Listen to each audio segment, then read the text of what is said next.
Good evening, everybody, and welcome to Charlton Live, sponsored by PSF Steel Limited. My name is Louis Mendes. This is the big match preview as we gear up for Saturday's trip up to Sheffield United. Joining me to look ahead to that game up at Bramall Lane on Saturday, top right, Tom Walling. How you doing, Tom? I'm all right, mate. Yeah. How are you? Yeah, not too bad, not too bad. Looking forward to Saturday, of course, and also bottom of the screen there is Mr. Mark Newbury. How you doing, Mark? I'm full of lamb. I'm all right, mate. Okay, well, hopefully that went in the right way. Good, right. So on today's show, then we will look ahead to the trip over to Bramall Lane on Saturday. We're going to hear, of course, from the Addicts boss, Nathan Jones, looking ahead to that fixture against the side that have just reappointed their former manager, Chris Wilder. We're going to hear the team news from the Addicts boss as well. We're going to hear from Ollie from the Sheffield United way as well to tell us a little bit about how they're all feeling up there at Bramall Lane, and a couple of bits to talk about. We've still got the fallout from the Millwall game that I know some of you will probably want to chat about, and we can celebrate Croy Anderson's new deal as well. We want to hear from you guys as we do all of those things. Join us in the chat this evening. Isaac's in there saying he had meatballs for dinner. How fitting for a Thursday with Louis. That's it's the perfect meal to prepare yourself for an evening of Charlton Live. Yeah, let us know your feelings ahead of the game on Saturday. Robert's saying with Wilder back at Sheffield United, I think Saturday's game is going to be much more difficult than we thought a few weeks ago. Let us know your thoughts. Email us studio@charltonlive.co.uk. You can tweet us at Charlton Live, or you can head over to the live chat section of our YouTube channel and put in your comment in there. Tom, last Friday, when Ipswich were handing out a 5-0 shellacking to Sheffield United to make it 5 defeats on the spin in the Championship following their relegation from the Premier League, I mean, we're all sort of rubbing our hands really ahead of Saturday, but as is the way, everything can change in football within the space of a few days, and Sellers has been shown the door, and Wilder is back in the Bramall Lane dugout, the wildly popular Sheffield United manager. And that just feels like it changes the narrative a little bit ahead of a game up there on Saturday. It definitely changes the narrative. I don't know if I was rubbing my hands together because I still had the QPR Coventry thing in my head, because obviously QPR had been battered by Coventry and then wanted to prove a point clearly against us. So I was sat there thinking, oh, no, that's going to happen again. They're going to want to prove a point and we'll be the team that kickstarts somebody else's season. It has changed that narrative, and for the worse. But I don't think I was particularly confident anyway because of that. But Wilder going in, as you say, is a completely different complexion. Having said that, they got rid of him about 3 weeks ago, didn't they? So I don't know why he's suddenly the right man if he was the wrong man then. But look, he knows the squad, he knows the players, and he loves the club, and the club love him. So you'd imagine there's going to be a good feel-good factor around there. And you go up to Bramall Lane, even if it's still Sellers in charge and they've lost 5 in a row, I think you go up there and you take a point. But if we could guarantee a point now and not have to play the game, I'd absolutely take it, because very difficult, intimidating place to go, and they're going to have that new manager bounce with somebody they love. So, yeah, not going to be an easy game by any stretch. And they're just not, are they, at this level, which we like, and that's why we're here and we want to be here. But yeah, it's going to be another tough one. Yeah, Shiny Phil says another big match coming up against a team we'll be playing at the worst possible time, but we can do this. Come on, you Reds. I mean, I guess worst possible time, it feels like it, with the furore around Chris Wilder coming back and the positivity that will bring to the fan base on Saturday, Mark. Obviously, when we played QPR off the back of their 7-1 defeat at Coventry, I was kind of thinking that was on paper it could be a good time to play them, because either it was going to go one of two ways. They were going to react, or their confidence was going to be really low. Turned out, unfortunately, it was the first one, and it didn't work out. Is there any way you can see this not going in Sheffield United's favour? The fact they've got the new manager back, I mean, that would certainly give them a lift for Saturday. Well, that was the noticeable thing. I watched the Ipswich game last week, and it was players who did not want to play for that manager in any particular system. They weren't trying, and to be honest, it was such a lethargic.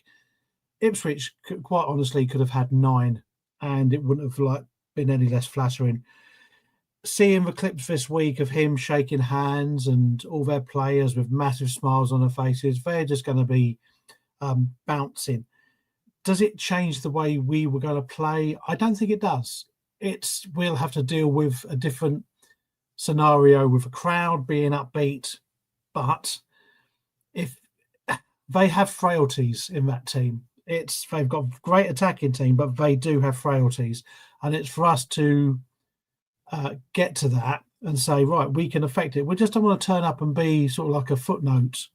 And the thing about it, I think the way Nathan works, he's going to be drumming that into them and saying, look, we're not just making up the numbers on the pitch. It's not going to be a parade for Chris Wilder to, be carried on the shoulders around Bramall Lane. I mean, he's been gone. It was such a short time. He's probably left half a cup of tea and it's probably still warm in his office when he turned back up on Monday. It's dealing with all of that. But I think Nathan will be able to settle them down and say, right, if we play, and it is for cliche, and it should be the sponsor on our shirt.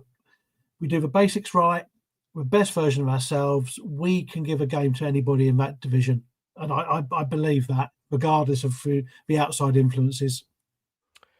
Yeah, Gary says can't see us playing the way that we did at QPR a few weeks ago. All hell let loose, pointing out it's going to be a full rocking house at Bramall Lane. I don't know if it'd be full, but it'll certainly be rocking. It'll be loud. Bramall Lane, both the Sheffield clubs are good grounds to visit, really.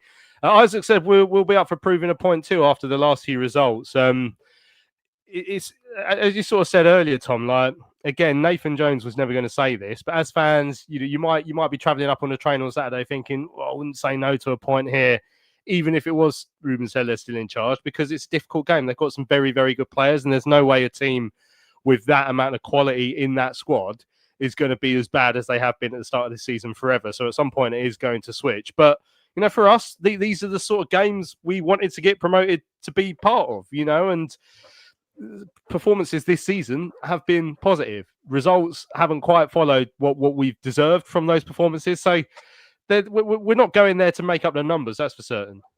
Definitely not. No. And I think if you go into a game with like a Wrexham or a Birmingham last year, okay, those clubs have spent a lot more money than us and they were above us in the league and all that. But the expectation is on us to, at the very least, compete and get a point, if not more. But when you go into any team this year, I don't necessarily think, I'm not saying we're going in as massive underdogs every single week, because I don't think that's fair. But there's not going to be games where we're heavy favourites either. And I think expectation on behalf of the fans is less. And it should be, because we're a level up. So we probably need to get 1 point something points a game to stay up, don't we? We probably want to be in the 50s, I would guess. And I don't know when we'll be seeing the graph this year, but obviously it's not going to look quite as positive as it did last year, certainly the back end of last year. And we're sort of tracking just below that at the moment. But as I say, based on performances, we've probably deserved a few more points. As I said after the Millwall game on Sunday, we haven't got the points. It's as simple as that. You don't get them just because you deserve them. And at this stage, I'm not too worried. But if we're 10 games down the line and that's still the case, that's a concern. But at the moment, I'm much more concerned about performances than I am points. And I think the performances prove that over the course of the season, we should be okay, so long as we keep that up. If that drops off, maybe not. And if heads go down or momentum shifts, that might be an issue. We need to get more goals, that's clear. But we're playing a team that have only scored once, I think, and conceded way more than us. So the stats sort of speak in our favour. But it's not going to be an easy game. As I just said, none of them are. But these are the games that we wanted to play. And as I say, I've seen enough so far to think that results will turn and we'll be okay. I'm not sure whether it will be this weekend or not, but I do think we're looking all right overall. Yeah, well, I'm getting loads of information in the chat that I didn't know about here. So all hell let loose, pointing out that it has nearly sold out in the home end at Bramall Lane, which is remarkable. Yeah, great support from the Sheffield United fans. And this one, which I also didn't realise as well, that apparently Chris Wilder's played some games for us on loan. Did anyone remember that? It's back in the 90s. Yeah, Dudley saying, I don't suppose many people remember Chris Wilder making 2 or 3 appearances for us many years ago. Hopefully he'll have a soft spot for us. So I'm on his Wikipedia page now, and yeah, he was on loan with us twice in the early 90s from Sheffield United. So there we go. Is he gonna come back to haunt his former club, Mark? Yeah, probably. it's the way it goes with us sometimes. But I agree with Tom. I think there's a lot of positives to be taken over the start of the season, and I think when you look at some of those players and how they've stepped up, I mean, Josh Edwards, really, for one, does not look out of place in the Championship side. He really doesn't. And I mean, I think he'll probably get a Scotland call soon. And we know there's enough quality going through the team and experience there. If you look at goalie and Amari Bell, even sort of like Doc's played there. And we've got some great new additions to the squad. We're still excited about Apter. We saw last week that TC can turn it on.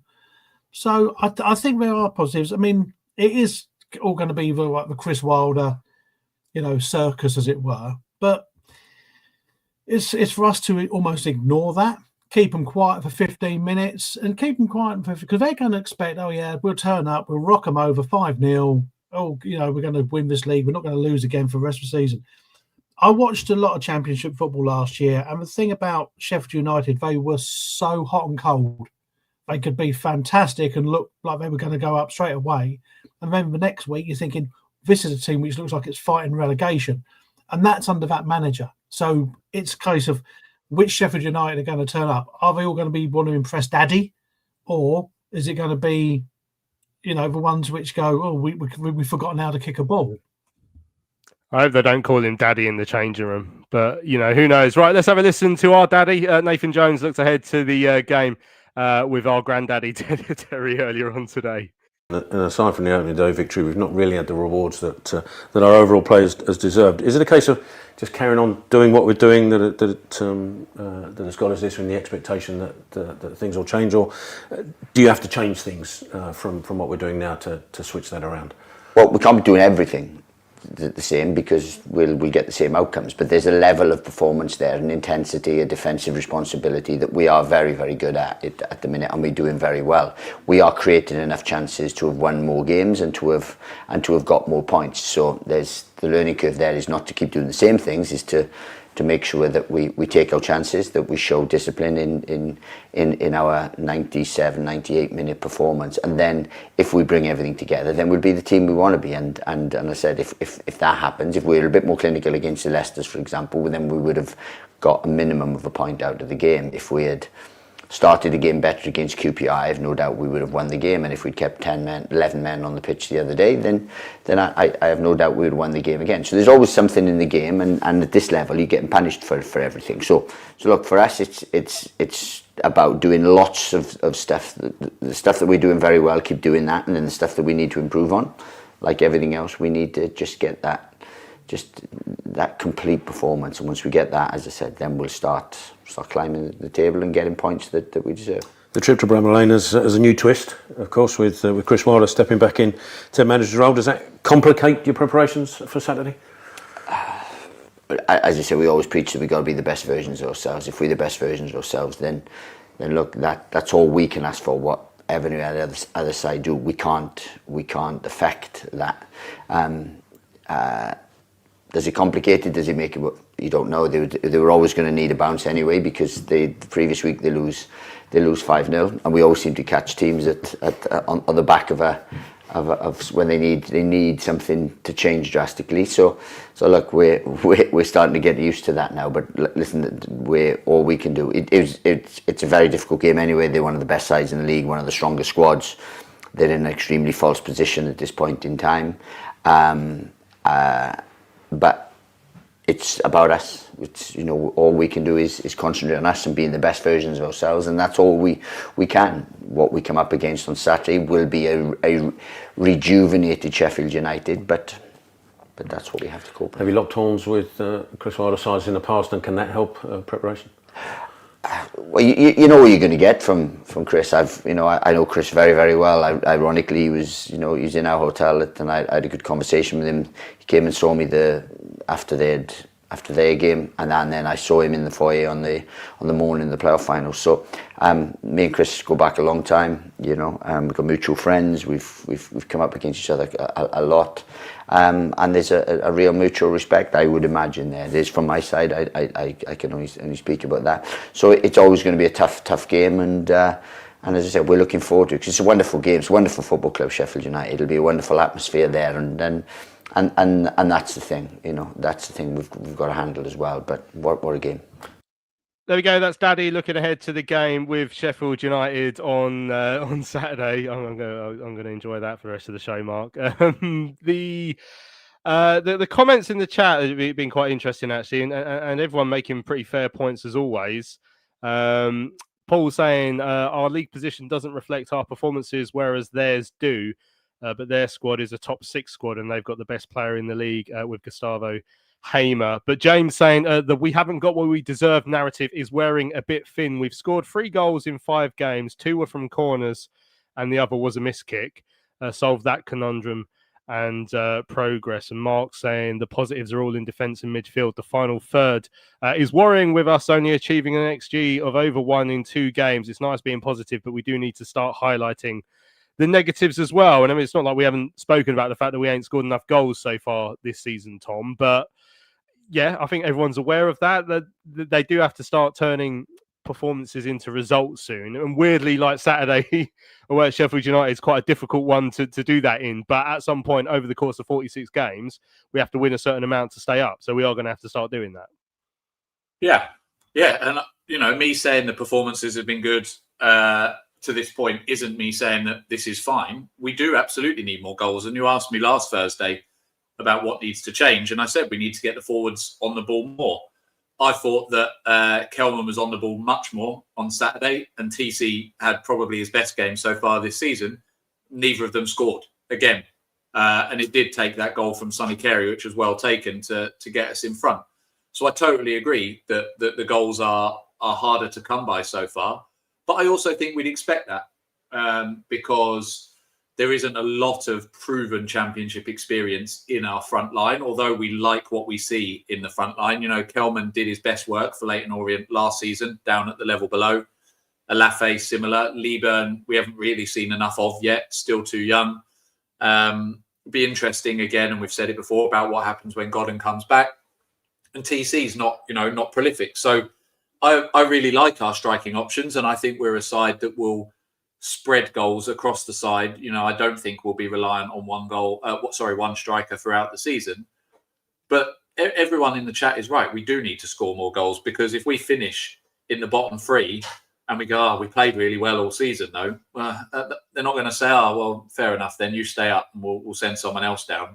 So we're going to need to score goals. But as I say, we're basing our sample size on 5 games. And would I have rather scrapped 5 wins and be really worried about our performances, or would I rather we've played well 5 times, 4 times, 4.5, and only got the 5 points? I think I'd prefer it this way round. But as I say, over time, that needs to change. And I guess because I think the performances are good, I do think it will change. Whereas if we were scrapping by and getting lucky results, which you could argue maybe the Watford one was with the goal coming so late, but I thought we deserved the win anyway, I think then your luck changes and goes the other way. So that's why I'm being positive about it, because I don't think there's enough in the side to worry me. But at some point, those goals have to start. And the players like Kelman have to just get more in the game and find opportunities to take more clinical chances. And when they take them, put them away. It's as simple as that. Yeah, Charlie says that we need to find a way to force Kelman and Nibs into the team. We can't leave 35 goals on the bench from last season. So, I mean, we spoke a little bit about Kelman last weekend. You know, I thought that was clearly his best performance so far, Mark, and that's got to be a positive. But still, we've got to somehow get him to have more chances. The Nibs one's quite difficult, really, because I mean, in order for him to score the goals we expect, I guess you have to put him in the 10.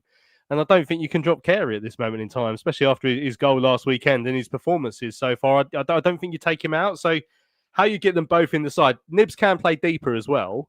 So there is that question, do you drop someone else deeper in the midfield, but do you lose something if you take Doherty out, in terms of his industry and challenging and being around the pitch? Like it's a nice headache to have, but that is as Brazilians put there's a lot of goals on the bench, isn't it? There is, and it's a tough one, because if we're going to try the same kind of tactic we tried against Millwall, which was just like lump it up and let Cooper head it and then pick up all the second balls, Sheffield United with Tanganga have got a really He hasn't proved it so much yet so far, but he's a decent centre half, and I can't see Kelman getting much joy. I mean, he wants to get it really to his feet, and he can turn and he can be on the shoulder. He's going to become disillusioned if he's just thinking, "Oh, they're lumping up to me. I'm being clattered in the back," or if he is holding it up, is not enough coming forward. I agree. I don't think you can put Nibs in over Carey. Could you put Nibs in over TC and let him have a floating role? It's a tough one, because after last week you'd say, well, TC deserves the shirt. Or, I mean, we were surprised because we did say we thought Alafe was going to come in, and I still think we could have made changes earlier in that half to push. Once they change formation, I think if we then put on a couple of fresh forwards, it's going to make them not go crazy. And the options are there with the bench to rotate it. I'd like to see Alafe alongside Kelman, if I'm honest, and have TC on the bench. Still let Carey float around because he's got a good turn of speed. He's a good pass of the ball, and what a finish. I think unfortunately he's going to keep it as is with just Bree coming in at the back for Ramsey. But I think the way, like Nathan said, we've got to get the best out of Charlie, and Charlie's got to get the best out of us. So it is still a work in progress with him. We're not the kind of crowd. I mean, look, we didn't start giving Gasman much grief until sort of like January. So it's not like the crowd are going to be right. And I think he got a really positive send-off when he was subbed on Saturday. It was a really positive cheer for him. And hopefully he hears that and goes, it might be one or two voices doubting me, but I can do this. It might not be this week. It might be the week after. But, forwards feed off confidence. And so the last thing you want to do is be shattering his confidence. So I don't think he's going to change it too much. I'm an old dinosaur. I go for 4-4-2, and that's the trouble.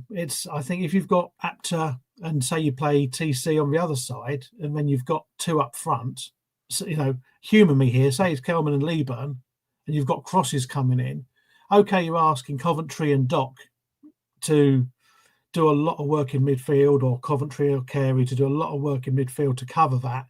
But you've got more potency up front. You've got 4 attacking players up front, and you're making the other team think about it more.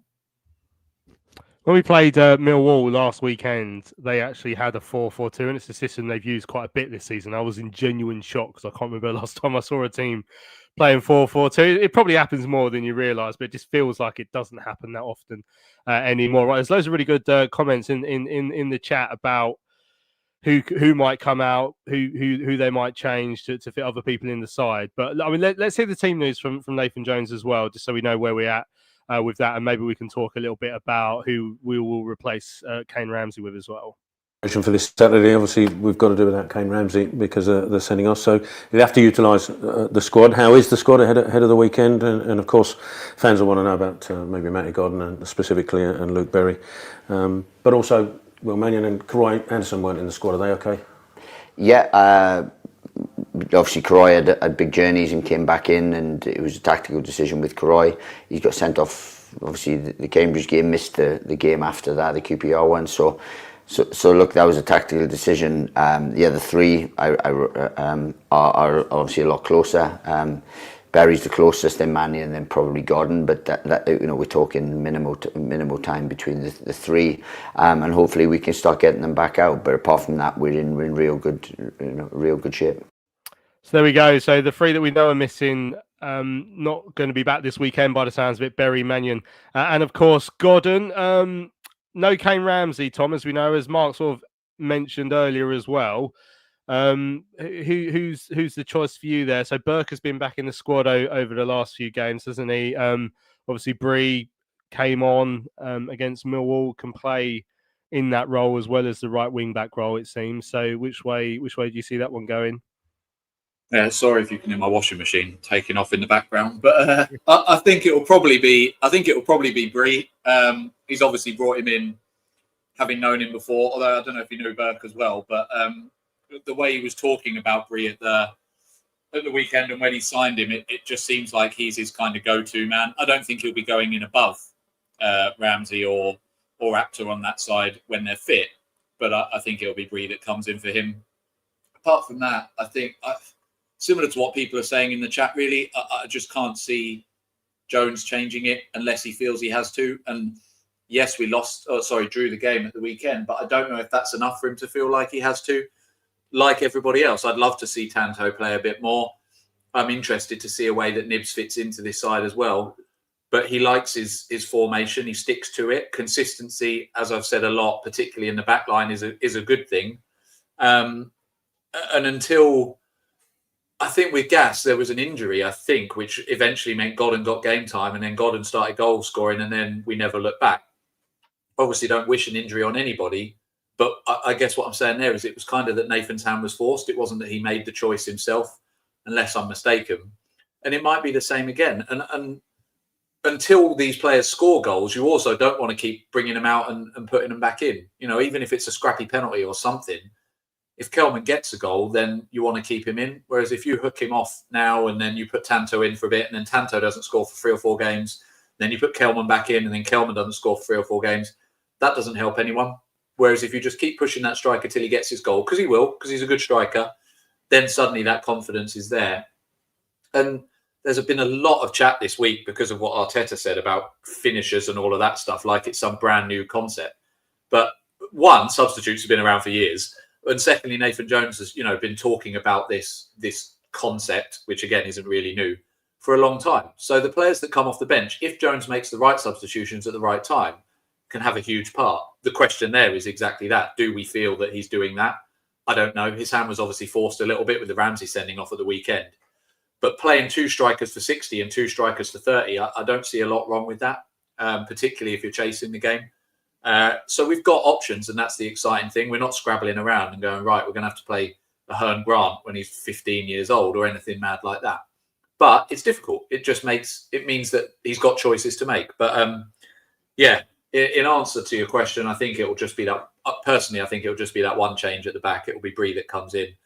I can't really see him changing anybody else. And based on general performance on Saturday, I don't really think anybody deserves to be dropped.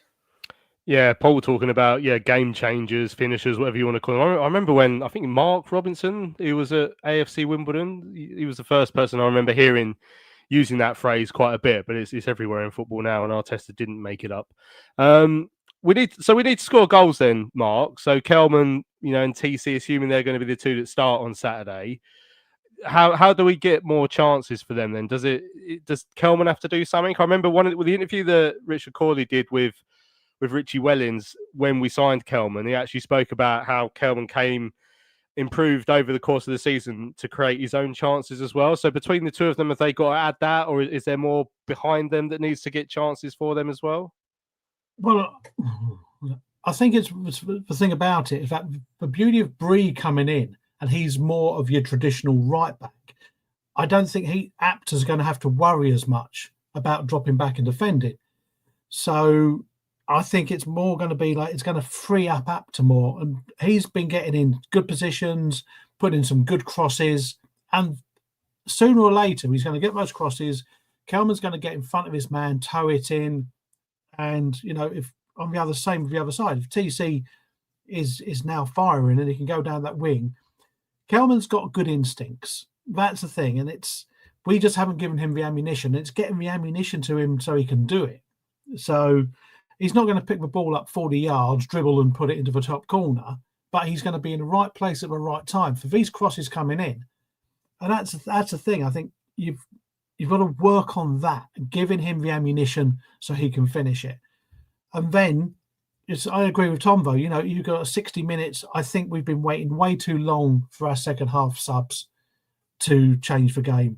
I'm thinking, okay, against Millwall, we were winning. So you say, well, why are we making subs? But I'm thinking you have to freshen it up. The intensity of a championship, and we talked about this on the very first game, is 10% faster. 10% faster. So you're going to be tiring faster. So make those changes earlier. Get fresh legs on, get the ammunition in, and it will click for us.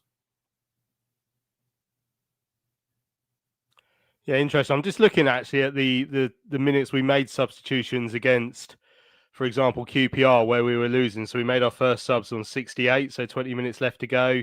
Millwall last weekend, we made subs on the hour mark with Apter and Kelman coming off for Bree and Lieber. And so you made them relatively early against Millwall, against Leicester. You going into sort of the last 15 minutes before he made the first subs. Bristol City, you're looking at the half an hour mark where Kelman came off, but that was still when Kelman was still sort of getting up to fitness. So he was always only going to play an hour at that point. So yeah, interesting points about the minutes that we make the substitutions. But like I say, we did make them quite early at QPR when, well, relatively early with 20 minutes left to go. That's sort of medium, isn't it? But Millwall was on the hour mark. So, yeah, interesting point. I saw another thing about us talk about Apter getting up and down and stuff and not worrying about who's behind him. I saw a heat map.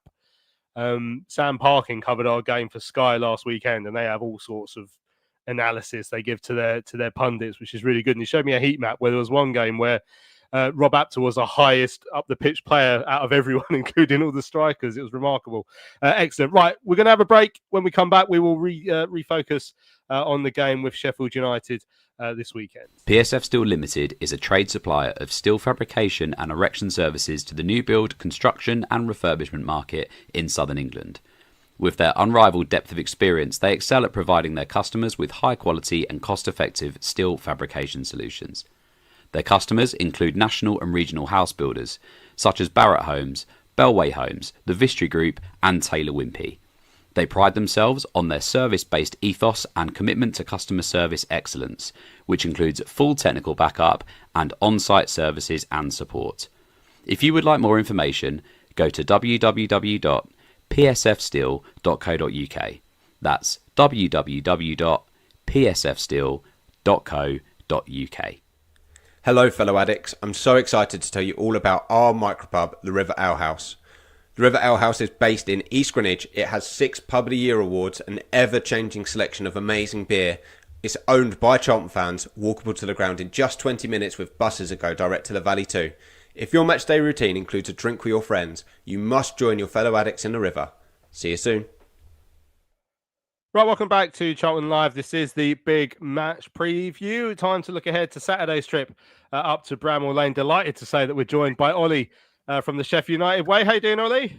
I am great, thank you, Lewis. How are you doing? Yeah, really, really good. Thanks for your time this evening in what I imagine has been quite a busy week for everyone involved with Sheffield United. Tell us how you're feeling after a bit of a whirlwind start to the season and the remarkable return of a manager you sacked about 3 months ago.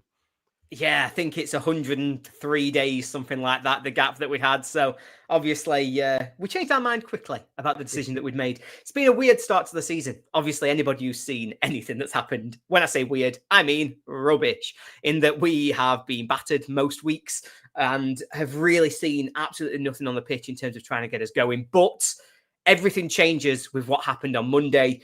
Everything changes with Sellers leaving, with Wilder coming back. It feels almost like we're starting a new season. We're starting a 41-game run now to the end of this season where we're actually going to be a competitive football team. And yeah, I'm feeling very positive about Saturday, shall we say. And I certainly wasn't feeling that way if you'd have asked me at 5 o'clock on Saturday evening. Ollie, why is Wilder the man now when he wasn't at the start of the season? Like, what happened for him to leave in the first place? Obviously, I understand as fans why you're happy to have him back, given what he's done for your club previously. But kind of given that the decision was made, either his way or the board's way, to get rid of him at the start, what is it just because it's him that it's got the confidence, or was there some sort of underlying issue there that could still, I mean, looking at from a Charlton perspective to try and give us confidence, is there still something there that perhaps we can cling on to that things might not dramatically improve just because Wilder's back? Yeah, absolutely. So over the summer, we had a takeover last December. We had new ownership group come in, Co Sports. They came in from America and they had big ideas for what they were going to do in terms of taking the football club forward. At the time they bought the club, we were top of the championship. Obviously, we were in a fantastic automatic promotion race with Leeds, with Burnley, and ultimately it didn't work. You know, Leeds and Burnley pulled ahead of us, and quite rightly were the teams that were promoted. I think anybody who watched the championship last year would say they were 2 better teams than us. I think, you know, I've got enough distance from it now that I can be quite open about the fact they were better than us. But there was a really weird period where it really changed that automatic promotion race. It was a 3-game run. Leeds played early kickoff on a Saturday and they drew. We went to Oxford and lost. We then lost on the Tuesday night at Millwall, and the following Saturday, we lost at Plymouth. 3 games in a week. We lost all 3. At the end of the game against Plymouth, Wilder lost his mind in a way that I don't know if I've ever seen a football manager lose his mind. There were potential, he was starting fights, pushing and shoving with Plymouth players, having a go at Plymouth fans. There was something that had changed that day. And there was lots of conversations at that point about what the future of United looked like. We then sort of powered through to the end of the season, got to the playoff final, and lost it in a way that I still can't get over. Still can't understand what happened.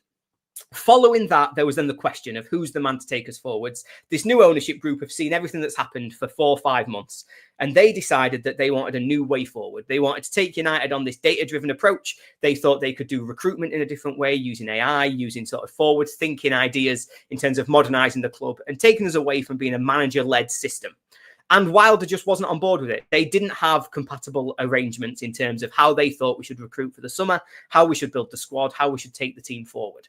And so it felt almost as if there was this natural breakpoint. The club wants to go one way, the manager wants to go another way. And so we went for the change. And fans were divided, we were split. Because some people say you cannot get rid of a manager who won 92 points last season. He has earned the right to take another summer, to take another season, to take you forward. And the board said, sometimes you've got to move on. Sometimes you've got to try something different. And that's what they've done. And the fans, as I say, were a bit split. Some fans understood where we were going. They said, you know what, maybe it is time for something different. We then went through the summer and it was just disastrous. We lost our best players. We didn't recruit fast enough. We didn't get anybody through the door. I think by the first game of the season, we'd lost 11 and brought in 2. And we just weren't ready to attack this season the way that we'd hoped for. And effectively, everything Wilder said about, well, that I assume he said, shall we say, with the board about us not approaching the summer properly, about not squad building properly, about not having things ready, proved to be true. And, we were giving Sayers an opportunity to prove himself at the top of the Championship. But by the end of the transfer window, we'd gone back to signing, we brought in Ben Mee, we brought in Danny Ings. We were bringing in these long-tenured professionals of the English game who understood where United were up to, who understood that what it takes to get out of the Championship, shall we say. That kind of player, the old school, let's get at them. And it was clear we'd had a change in our system. And the results on the pitch meant it was untenable for Ruben Sayas to continue as our manager. That just couldn't happen. And so there's 2 arguments in there. Either the board panicked, didn't know what to do, threw everything up in the air and went, let's just go back to something that worked. And in comes Chris Wilder.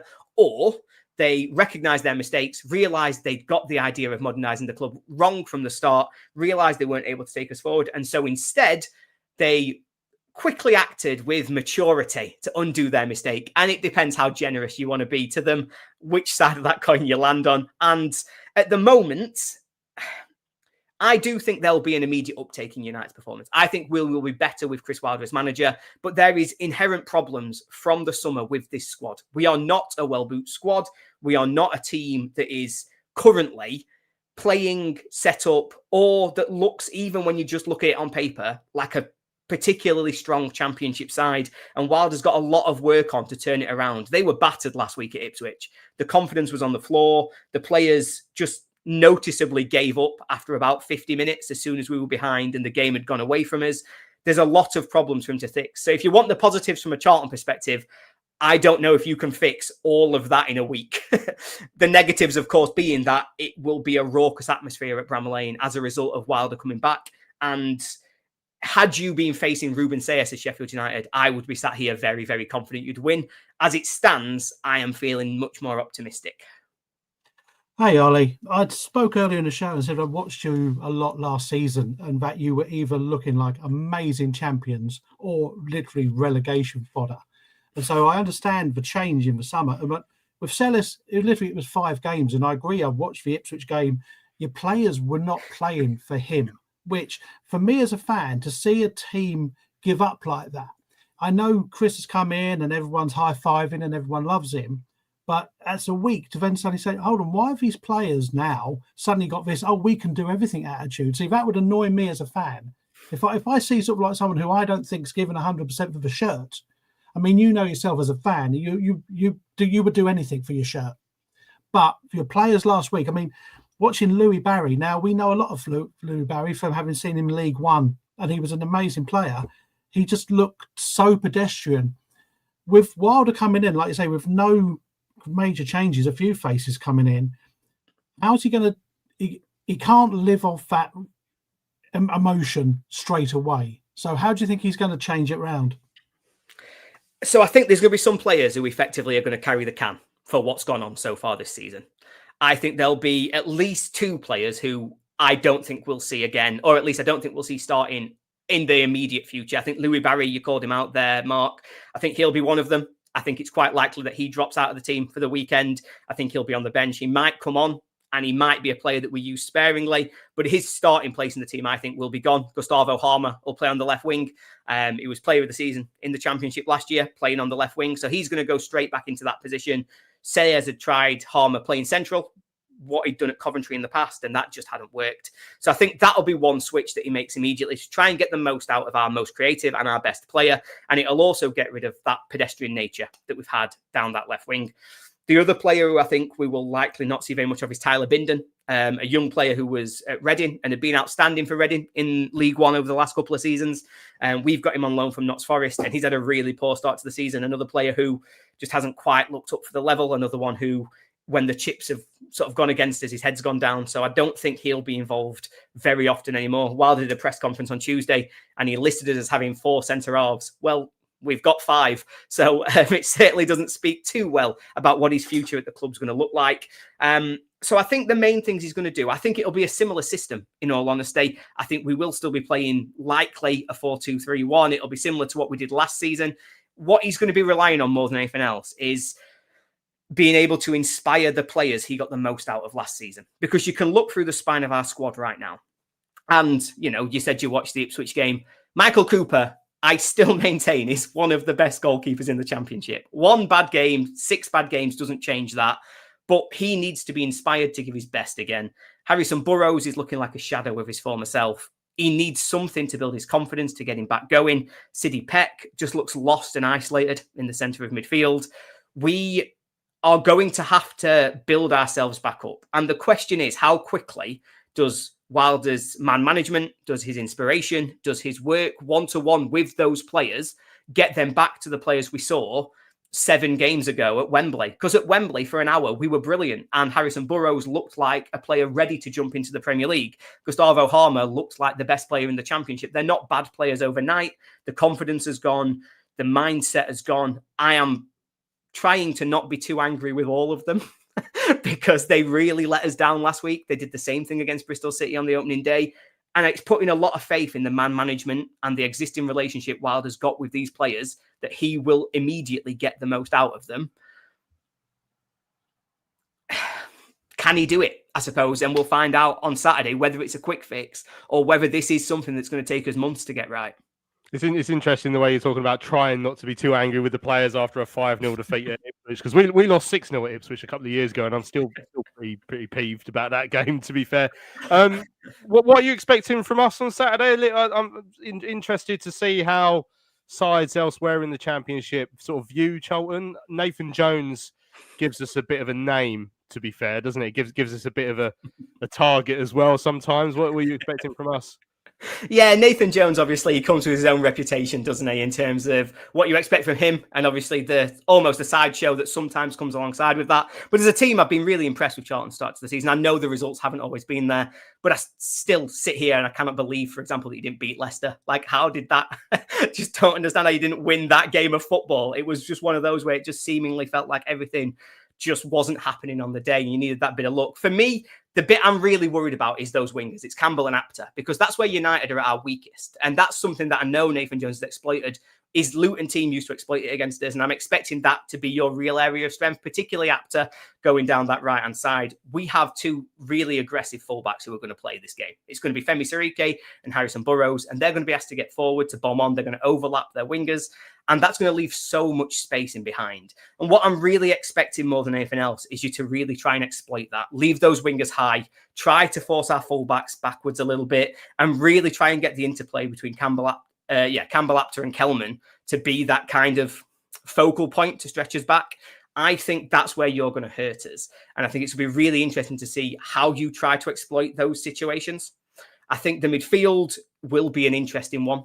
we've been overrun through centre of midfield all season so far. We've been lacking physical presence. We've been lacking somebody who can be a disruptor in terms of being able to win the ball back, in terms of being able to stop teams just being able to progress. And so Sonny Carey's role is another one that I'm really interested in, where he's going to find those spaces. Is somebody like Alex Matos going to be able to stop him from being creative on the ball? Are we going to be able to stop him being able to dictate play a little bit and find those spaces in behind for Apter, for Campbell? And that's going to be where this game's won and lost ultimately. Attacking wise, we've been really poor. And I know your defence is solid, strong, not a lot of mistakes in there. We're going to have to play to get through yet. I think we're going to try and be dominant on the ball. We're going to try and force you back so that you're trying to play sort of deep, playing that sort of low block, shall we say, in terms of taking us on. But for me, what United do in possession will be,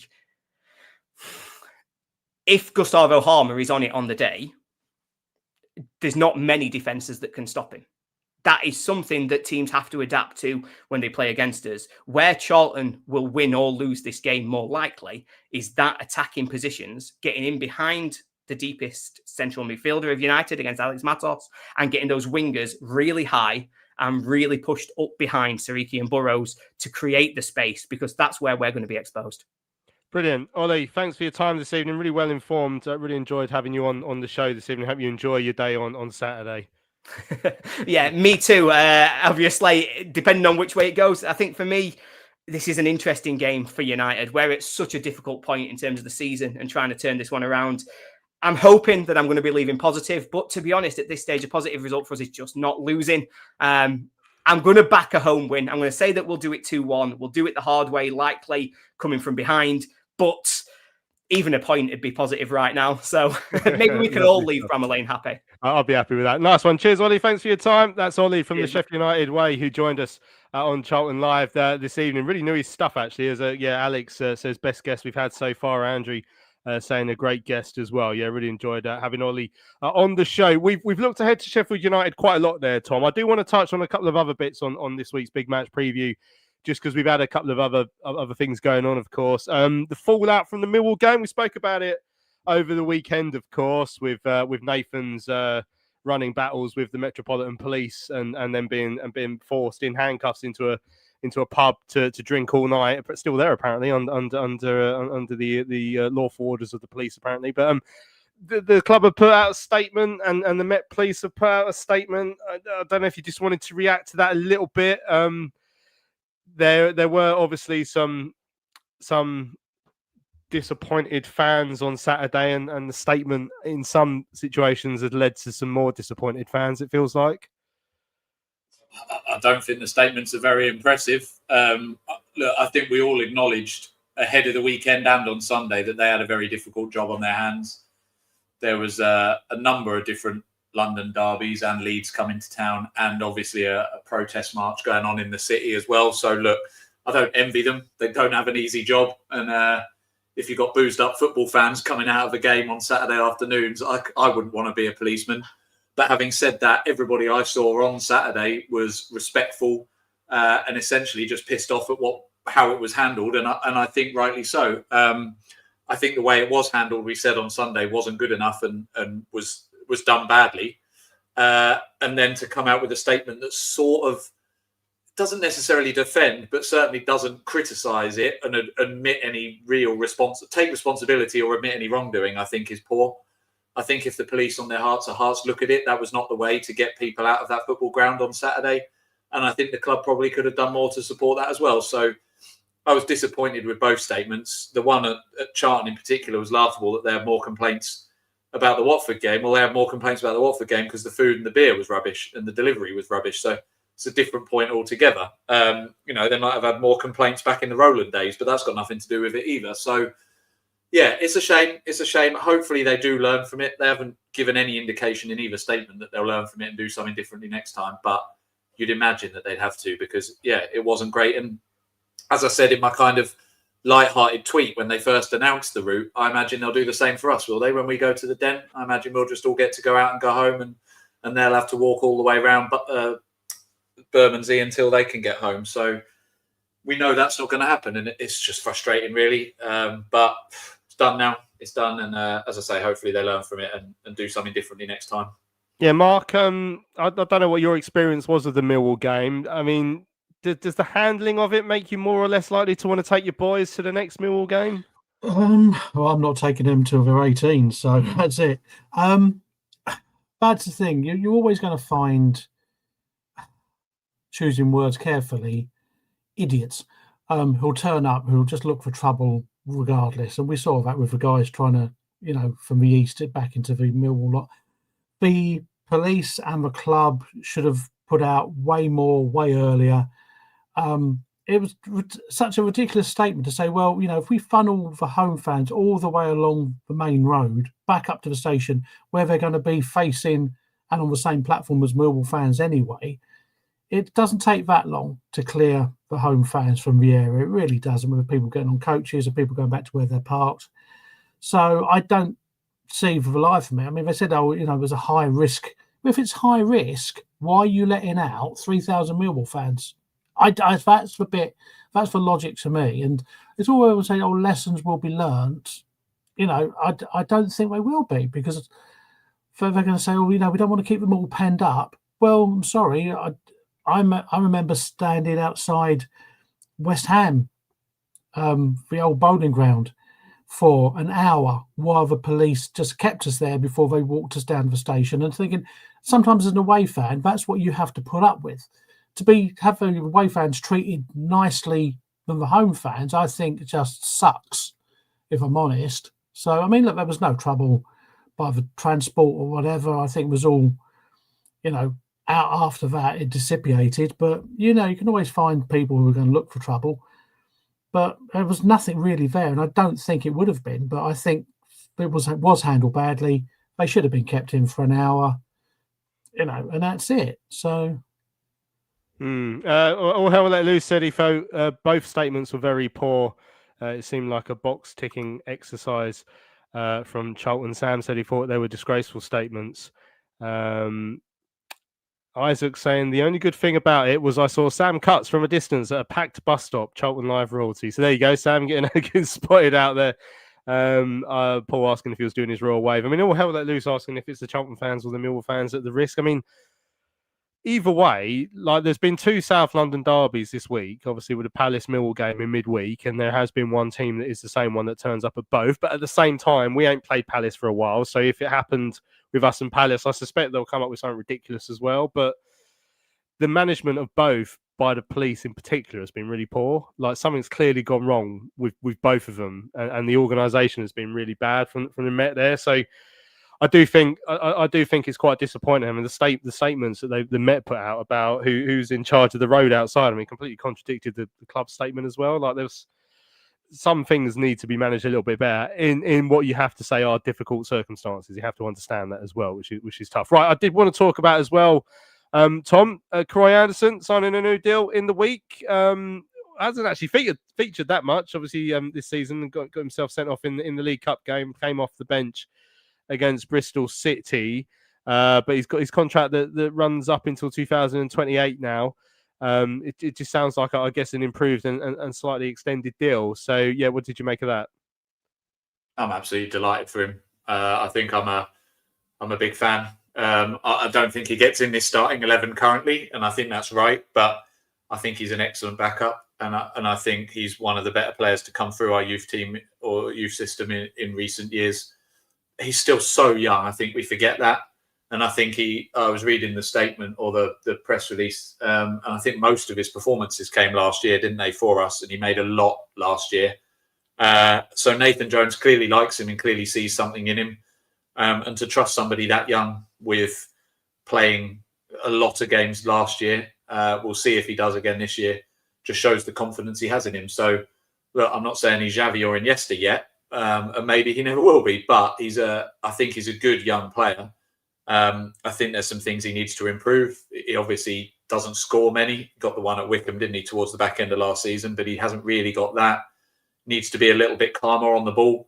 But I think his work ethic, I think his ability to get around and just harass the opposition, a bit like Doherty does as well, is very, very good. So it'll be interesting to see maybe if he gets loaned out. But for me, I think him and Rankin Costello seem to be the backups in midfield. When Berry's back fit as well, you've almost got 3 for 3 there, and you've still got Nibs as well. So there is a lot of options, and maybe a loan move would do him good. But I'm glad we've got him signed up, because for me, I think his value will increase. And if he does go somewhere else, then we can get some money for him. But I hope he doesn't. I hope he sticks around, because he's a player I like a lot. And he's getting international caps at a young age already. So there's a lot in store for him. Plenty for him to work on. But under Nathan Jones, you'd imagine he'll get that coached into him pretty quickly. Yeah, Alex says, I'm buzzing. Karoy got a new contract. He says he thinks he'll be a future Charlton captain. Sam says, a brilliant decision by the club, a great squad player and a different option for Doc. Yeah, Isaac saying he always gives his all, clearly loves the club too with that celebration at Wickham. I mean, did you see him playing a lot this season, Mark? Because I sort of foresee a situation where if we are winning games and you've got a lead not to protect but to hold on to, and you don't want an opposition side to actually pick up a head of steam when they're trying to chase back into the game, and therefore you don't want them to get comfortable on the ball. You want someone like Karoy who can press a team into oblivion. Like, he's got running all day long. So I feel like he could come off the bench a few times this season when we're in winning positions. Well, that's it. He's got more strengths than weaknesses, and Nathan loves him for his physicality and the fact that he trusts him to go and do a job. The game where he gets on off wasn't his best, but I think when you're changing the players up like that. But I agree, if you want someone to go on and say, right, steady that ship, disrupt it, it would have been interesting if he'd been there on Saturday to come into the midfield, say when Doc was tiring, and get yourself around the pitch. I've said this before, and like in the chat, that he's just a Keith Jones type of player. He's not spectacular, but he's dogged. He'll do you that job.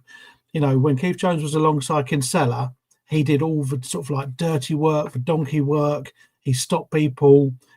Popped up with a goal occasionally, but he was there to do a job. And Curbs looked at Keith Jones the same way as Nathan looks at Karoy.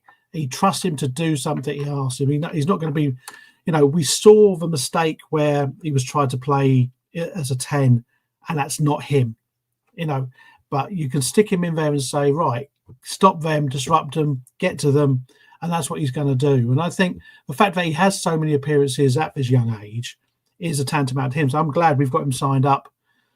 Do I see him going out on loan? I don't, only because I just think he's just going to be an important squad player. Yeah, I assume he'll be staying around. I'll be shocked if he went out on loan in particular. Right, Tom, just briefly, Saturday then, if we don't win, probably not the end of the world, but performance important. Going to be a tough game. But looking forward to it. Should be a good away day. Should be loads of us up there. Should be some good noise from the away end. And let's go and spoil the homecoming party. Exactly that. Yeah, this is the team that were in the Premier League not that long ago. Just employed a manager who they love. So yeah, it is going to be tough, but why not? As I said earlier this show, and we've said it a few times, they're all tough at this level. We've competed pretty much with every team we've played. Again, that QPR result stands out, and that's because it was slightly off. We've possibly been the bet side in large portions of a lot of those games as well. As everybody said in the chat, and we've kind of acknowledged, we need to turn those into points. We need to score more goals, but we're not a million miles away from that yet. So, I think it'll be another great occasion. So much nicer to have games like this to look forward to on the calendar. Let's go there and as you say, let's try and disrupt it and spoil it and do what we do best, which is defend well and maybe snatch something on the break or a little scrappy one last minute. That would go down a treat, wouldn't it? Yeah. To paraphrase what Nathan Jones did say in the presser with Rich earlier today, he said this time last year we were playing Shrewsbury away, and then the equivalent weekend this season was Millwall at home. I know which game I'd rather be playing. He did throw in a lovely little compliment about what a great club Shrewsbury are, but he has to. I don't have to. So there we go. Right, we're going to leave it there.